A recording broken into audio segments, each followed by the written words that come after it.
हरे कृष्णा। सभी भक्तों का स्वागत है आज की कृष्णा बुक कृष्ण कथा में। तो पहले हम मंगलाचरण करते हैं। ओम अज्ञानतिमिरान्धस्य ज्ञानञ्जनशलाकया चक्षुरुन्मीलितं येन तस्मै श्रीगुरुवे नमः। श्रीचैतन्यमनोभीष्टं स्थापितं येन भूतले स्वयं रूपः कदा मह्यं ददाति सपदान्तिकं। वन्देऽहं श्रीगुरो श्रीयुतापदिकमलं श्रीगुरून् वैष्णवांश्च श्रीरूपं साग्रजातं सङ्गरघुनाथं वितन्तं सजीवम् सामवेदं सावधूतं परिजनसहितं कृष्ण चैतन्य देवं श्री राधा कृष्ण पादान ललिता श्री विशाखान विष्णु हे कृष्ण करुणा सिंधु दीन बंधु जगतपते गोपेश गोपिका कंठ राधा कंठ नमस्ते तप्त कांचन गौरंगी राधे वृंदावनेश्वरी वृषभानुसुते देवी प्रणमामि हरे वाञ्छाकल्पतरूपस्य कृपा सिन्धुभ्य एव च पतितानां पावनेभ्यो वैष्णवेभ्यो नमो नमः। जय श्री कृष्ण चैतन्य प्रभु नित्यानंद श्री अद्वैत गदाधर श्रीवासादि गौर भक्तवृंद। हरे कृष्णा कृष्णा कृष्णा हरे हरे हरे राम राम राम हरे हरे रामाय रामभद्राय रामचंद्राय वेदते रघुनाथाय नाथाय सीताय नमः। नमो विष्णुपादाय कृष्णपृष्ठाय भूतले श्रीमते भक्तिवेदांता स्वामिनि इति नामिने। नमस्ते सारस्वते देवे गौरवाणी प्रचारिणे मेरे विशेष शून्यवादी पश्चात देशकारिणे। हरे कृष्णा। सभी भक्तों का स्वागत है आज की कृष्ण कथा में। तो हम चर्चा कर रहे थे कि किस तरीके से कंस, दुराचारी कंस जो था, बड़ा दयालु बन गया था, अपनी बहन को खुद रथ पे हाँक के और ससुराल ले जा रहा था। लेकिन भविष्यवाणी सुनकर तुरंत वह उसका मूड चेंज हो गया और वह देवकी को मारने के लिए उसने तलवार निकाल ली। फिर वासुदेव उनके पति देवकी के समझाते हैं उनको, तर्क से भी शास्त्र से भी। और जब लगता है उन्हें कि वो समझ नहीं रहा है तो कैसे मैं रक्षा करूं अपनी पत्नी की, तो आगे हम पढ़ते हैं कि किस तरीके से उन्होंने रक्षा करी।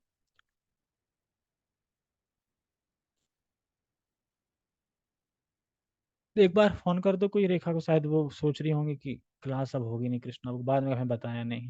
फोन या उनको बता दो, आना है तो आ जाओ। जब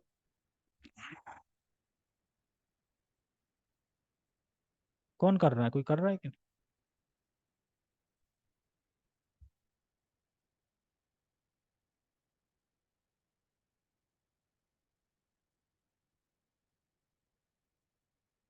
ठीक है। जब वासुदेव कंस को शांत करने में असफल रहे तर्कों से शास्त्रों से, तो वे असमंजस में पड़ गए कि वे अपनी पत्नी देवकी की किस तरह रक्षा करें। संकट आसन्न होने पर बुद्धिमान व्यक्ति को चाहिए था संभव इस संकट में स्थिति से बचने का प्रयास करे, किंतु यदि सारी बुद्धि लगाने पर भी वह विकट स्थिति को टालने में असफल रहे तो यह उसका दोष नहीं है। मनुष्य को चाहिए कि जहां तक हो सके अपना कर्तव्य निभाए, किंतु यदि उसका प्रयास विफल रहे तो इसमें उसका कोई दोष नहीं है। आई थिंक यहाँ तक पढ़ा था। वासुदेव अपनी पत्नी के विषय में इस तरह सोचने लगे, इस समय तो मैं देवकी के प्राणों की रक्षा करूंगा, तत्पश्चात यदि हमारे संतानें हुई तो उन्हें बचाने का उपाय सोचूंगा। उन्होंने आगे सोचा, यदि भविष्य में मेरे कोई संतान होती है जो कंस को मार सके जैसा कि कंस सोचता है, तो देवकी तथा वह संतान दोनों ही बच जाएंगे, क्योंकि विधि का विधान अचिंत है। किंतु इस समय तो किसी तरह मुझे देवकी प्राणों की रक्षा करनी है। ये भी पढ़ लिया था कि पूरा चैप्टर थोड़ी पढ़ा था। हाँ, ये तो पढ़ लिया। यहाँ से पढ़ेंगे, इसका कोई भरोसा नहीं, क्योंकि दावाग्नि ये वगैरह नहीं पढ़ा था।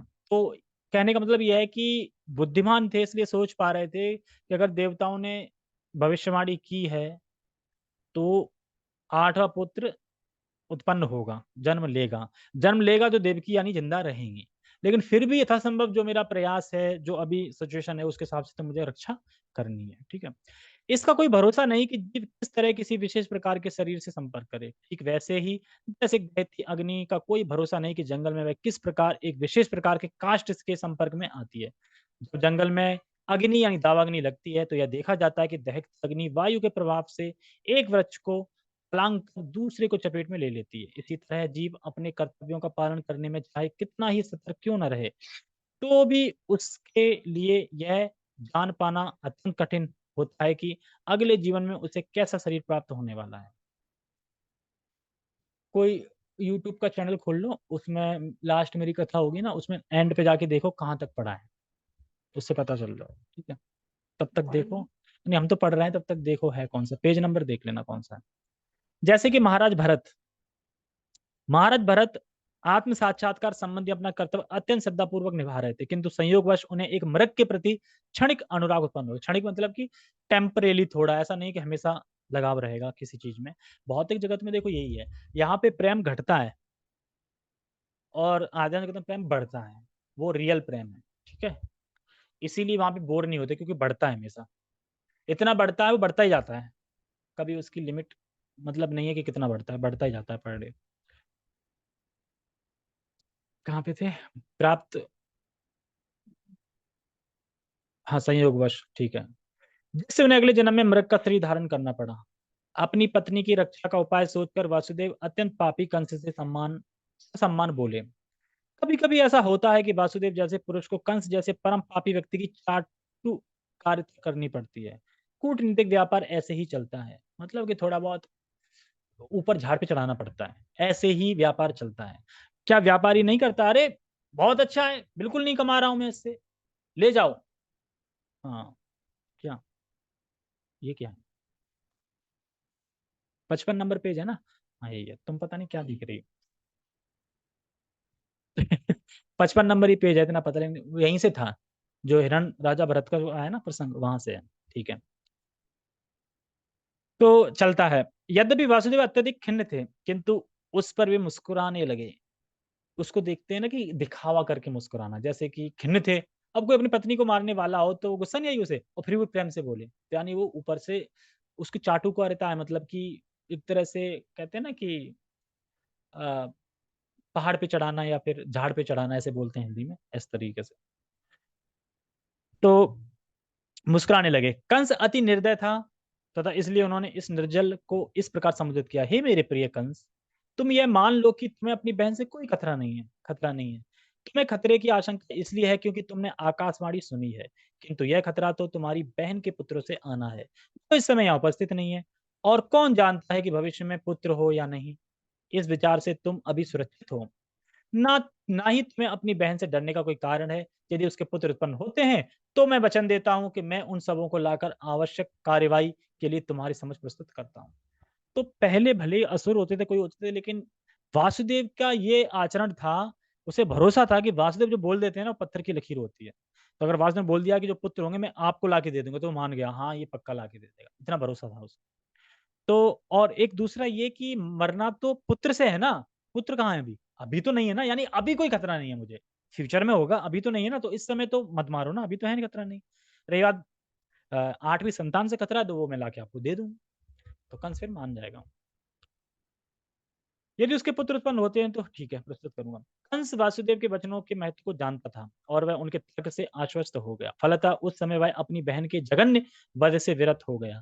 इस प्रकार वासुदेव प्रसन्न हुए और उन्होंने कंस के निर्णय की प्रशंसा की तथा अपने घर लौट आए। जब वह मान गया तो कंस की प्रशंसा भी की, वाह वीर वीर हो तुम मान गए अपने डर से, मतलब अपने मृत्यु डर से मार रहे थे, है तो ये अ, मतलब कि निर्जलता वाला काम है, मतलब कि कायरता वाला काम है, लेकिन फिर भी प्रशंसा कर रहे हैं। क्योंकि जब तक हम किसी के अंडर में हैं, तो चाटुकारिता का करनी होती है, उसकी करनी पड़ती है, मतलब भले ही हम उसे पसंद ना करें, क्योंकि अभी तो हम वहाँ हैं ना। जैसे हम मान लो किसी हम जंगल में फँस गए कहीं, भले ही वो इंसान पसंद है, लेकिन हम उसकी चाटुकारिता करनी पड़ेगी, क्योंकि फँसे हैं, बस निकल जाएँ तो कुछ नहीं। उसी तरीके से समझ लो, ठीक है? आगे बढ़ते हैं। तत्पश्चात देवकी के प्रतिवर्ष एक संतान हुई। समय आने पर वसुदेव तथा देवकी ने 8 पुत्रों तथा एक कन्या को जन्म दिया। जब पहला पुत्र उत्पन्न हुआ, तो वासुदेव अपने वचन के अनुसार उसे कंस के पास तुरंत ले आए। कहा जाता है कि वासुदेव अपने वचन के लिए अत्यंत विख्यात थे और वे अपना यश बनाए रखना चाहते थे। यद्यपि नवजात पुत्र को कंस के हाथों में सौंपना वासुदेव के लिए अत्यंत कष्टप्रद था, किंतु इससे कंस अत्यंत प्रसन्न हुआ। वह वासुदेव के आचरण से कुछ कुछ दयाद्र हो उठा, मतलब दया आ गई उसके, उसमें सुधर गया एकदम। यह अत्यंत आदर्श आदर्श घटना है। वासुदेव जैसे महात्मा के लिए अपना कर्तव्य पालन करते हुए कुछ भी कष्ट नहीं होता। वासुदेव जैसा विद्वान पुरुष बिना हिचक के अपना कर्तव्य पालन करता है। जबकि कंस जैसा असुर कोई भी घृणित कर्म करने में कभी हिचकता नहीं। इसलिए कहा गया है कि साधु पुरुष सभी प्रकार के कष्ट में जीवन सहन कर सकता है। विद्वान पुरुष अनुकूल परिस्थितियों की प्रतीक्षा किए बिना अपना कार्य कर सकता है।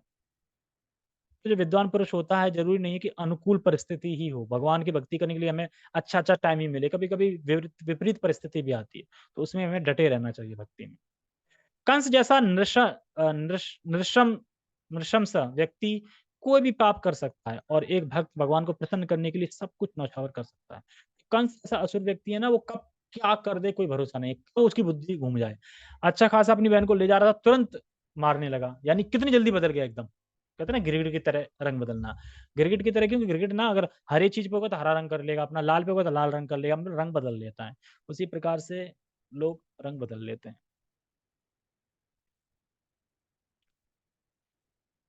ठीक है। वासुदेव के व्यवहार से कंस संतुष्ट हो गया। वह यह देखकर आश्चर्यचकित था कि वासुदेव ने अपने वचन का पालन किया। अतः उन पर दयालु तथा प्रसन्न होकर इस प्रकार बोलने लगा, हे वासुदेव, इस पुत्र को मुझे भेंट करने की कोई आवश्यकता नहीं है। मुझे इस पुत्र से कोई खतरा नहीं है। मैंने सुना है कि तुम्हारा तथा देवकी का 8वां पुत्र मुझे मारेगा। तो फिर मैं इस पुत्र को व्यर्थ क्यों स्वीकार करूं? क्यों अपना पाप चढ़ाऊं? क्यों मारूं? तुम इसे वापस ले जा सकते हो। जैसे ही ये बात देवता लोगों ने सुनी, नारद जी कह रहे, अरे ये क्या? हम तो कब से देख रहे थे भगवान को नन्हे रूप में देखेंगे, बचपन के रूप में देखेंगे स्वयं भगवान। अच्छा लगेगा ब्रह्मांड के नायक जब एक भूमिका निभा रहे हैं एक बच्चे बालक की, तो कितना देखने में लगेगा अच्छा, है ना? रोल कर रहे हैं। तो कह रहे हैं यार ये तो बड़ा मतलब कि दयावान बन गया ये तो माफ़ कर दिया है तो पुत्र को मार ही नहीं रहा है। पाप का घड़ा नहीं बढ़ेगा तो कैसे आएँगे भगवान? क्या करें अब? मैं कुछ करना पड़ेगा। तुरंत जाते हैं उसके पास। एक फूल लेके जाते हैं, कहते हैं ये फूल देखो। अच्छा, इसमें कितनी पंखुड़ियाँ हैं? 8 पंखुड़ियाँ। अच्छा मुझे इसमें ये बताओ इसमें पहली कौन-सी है, 8वीं कौन-सी है? तो कह रहा है ये तो बहुत ईज़ी है 1, 2, 3, 4, 5, 6, 8 अच्छा, अब यहाँ से गिनो, तो ये हो गई। यहाँ से गिनो, कौन-सी है?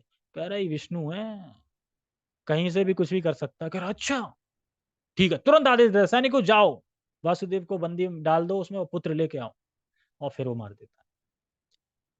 तो कहेगा काम र नारद जी तो बड़ा बेकार अच्छा खासा पुत्र बच गया था, मरवा दिया उसको। लेकिन वो पिछले जन्म में वो असुर थे, सातों के सातों, 6 थे कितने थे? 6 असुर थे वो, तो वही थे। 7वें तो बलराम जी हैं, 8वें कृष्ण हैं, ठीक है? हाँ, वो उन्होंने कुछ अपराध किया था ना, उसके हिरण्यकश्यप किस पता नहीं किसके कोई असुर था, उसके ही पुत्र थे। कालनेमी असुर था, पता नहीं कौन-सा और नाम याद नहीं आ रहा। उनके नाम तो अब कहाँ असुर के नाम याद नहीं आ रहे, उनके पिता का तो उनके नाम कहाँ याद आएँगे, कुछ नाम थे उनके। भागवतम में लिखा होगा सारा। भागवतम 10वें स्कंद में सबके नाम होंगे, मेंशन होंगे, ठीक है।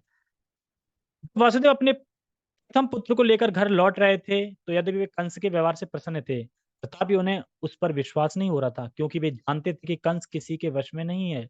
एक नास्तिक पुरुष कभी भी अपने वचन का पक्का नहीं हो सकता। जो व्यक्ति अपनी इंद्रियों को वश में नहीं रख सकता, वह अपने संकल्प में किस प्रकार दृढ़ हो सकता है?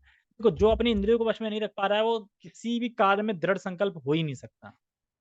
क्योंकि इंद्रियों पे संयम नहीं है ना। इंद्रिय संयम है तो कभी भी तोड़ सकता है अपना संकल्प। आज मैं एकादशी रखूँगा, अन्न नहीं खाऊँगा, लेकिन इंद्रियों पे संयम नहीं है ना, खा लिया बाहर जाके। संयम ही नहीं है इंद्रियों का, तो इसलिए उसका कोई भरोसा नहीं है। जो जो जिसकी इंद्रियों पे कंट्रोल होता है, वह दृढ़ संकल्प कर पाता है कि हाँ, मैं अन्न नहीं खाऊँगा। मेरी इंद्रियों पे मुझे संयम है। इतना पता है मैं नहीं खाऊँगा, इस तरीके से। महान राजनीति चाणक्य पंडित ने कहा है, कभी-कभी किसी कूटनीतिक या स्त्री पर विश्वास ना करना। जो लोग अनियंत्रित इंद्रिय में आ सकते हैं, वे कभी भी सत्यनिष्ठ नहीं हो सकते, ना कभी उन पर विश्वास किया जा सकता है। उस समय कंस के पास महर्षि नारद आए। उनको जानकारी मिली कि कंस ने वसुदेव पर दयाद्र होकर पहले नवजात शिशु को लौटा दिया है। नारद अत्यधिक उत्सुक थे, कि जितनी जल्दी हो सके भगवान कृष्ण अवतार लें। अतः उन्होंने कंस को सूचित किया कि एक और वृंदावन में नंद महाराज जैसे महापुरुष तथा ग्वाल एवं ग्वालों की पत्नियां और दूसरी ओर वसुदेव, उनके पिता सूरसेन तथा युदुवंशी वशनी कुल में उत्पन्न सारे संबंधी तथा उनके मित्र एवं शुभचिंतक सभी वास्तव में देवता हैं। ये षड्यंत्र रच रहे हैं बहुत, ही सभी देवता हैं। और कंस को ये नहीं पता था कि एक और पत्नी है वासुदेव की। क्या पता वहाँ जन्म ले ले? वासुदेव की पत्नी मारेगी ना। मतलब वासुदेव पत्नी का मतलब है कि कुछ भी कर सकते हैं देवता लोग। सब देवता ही हैं ये, जितने नाम गिनाए ना वासुदेव, रणसी सब देवता हैं। हाँ, देवकी का नाम लिया था, वो देवकी से आएगा लेकिन देवता कुछ भी कर सकते हैं। ये कहने का मतलब है कि सब देवता हैं। शुभचिंतक है, वास्तव में देवता है। नारद ने कंस को आगाह किया कि वह उन सब से सावधान रहे, क्योंकि कंस तथा उनके सारे मित्र एवं सलाह देने वाले सभी असुर थे। तो कंस को सलाह कौन देते? असुर लोग ही देते थे। ऐसा करो, आप ना जितने भी गोकुल में, वृंदावन में जितने भी 6 लोगों में जन्म लिया ना 6 दिनों में, या जितने भी जन्म लिया सबको मार डालो। कितना अच्छा सलाह दे रहे हैं असुर लोग। सबको मार डालो। बताओ, छोटे-छोटे उनको। असुरगण सदैव देवताओं से भयभीत रहते हैं। इस प्रकार नारद से विभिन्न परिवारों में देवताओं के प्रकट होने की जानकारी प्राप्त करके कंस तुरंत चौकन्ना हो गया। वह समझ गया कि चूंकि देवता प्रकट हो चुके हैं, अतः भगवान विष्णु का भी शीघ्र ही आगमन होगा। यानी देवता आ गए तो यानी भगवान भी आएंगे। उसने तुरंत अपने बहनोई वासुदेव तथा बहन देवकी को बंदी बना लिया और उन्हें कारागार में फिर डाल दिया। पहले कारागार में नहीं डाला था, पहले तो महल वहल दे दिया था सही, लेकिन जैसे ही ये खबर आई तो उसने फिर कारागार में डाल दिया।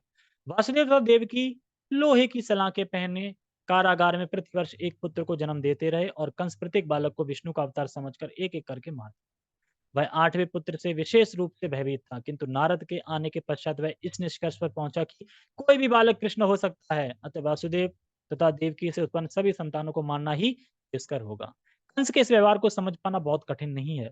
संसार के इतिहास में ऐसे अनेक उदाहरण प्राप्त हैं जब राज परिवार के लोगों ने अपनी अभिलाषा की पूर्ति के लिए अपने पिता, भाई या सारे परिवार तथा मित्रों का वध किया है। बहुत से ऐसे हैं ना, जब हम धुंधकारी की कथा में सुनते हैं उसने अपने पति को ही मार डाला।